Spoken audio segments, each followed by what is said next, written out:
මීනක්ෂි වැඩියෙන්ම මහන්සි වෙන්නේ කවුරු වෙනුවෙන්ද? එයා යාළුවා ඉන්න කොල්ලනේ.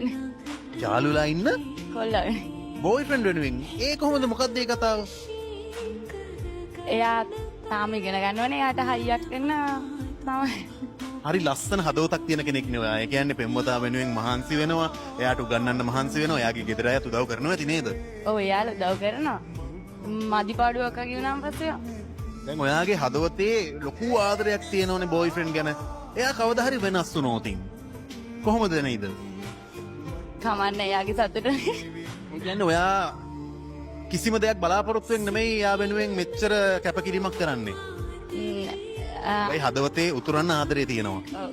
ආදරේ එයා ඒ විදිහටම දෙයි කියලා හිතනවා මම වගේම. ගෙදර කවුද ඉන්නේ?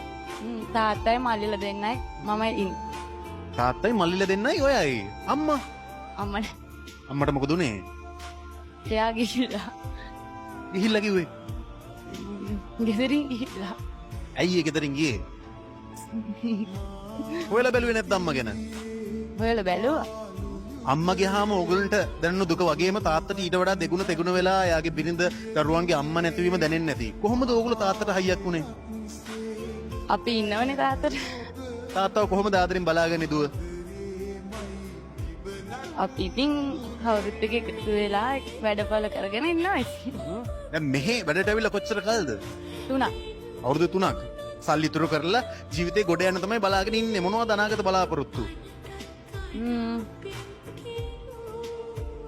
මගේම කියලා ව්‍යාපාරයක් කරගෙන එහෙම ඉස්සරහට යන්න තමයි.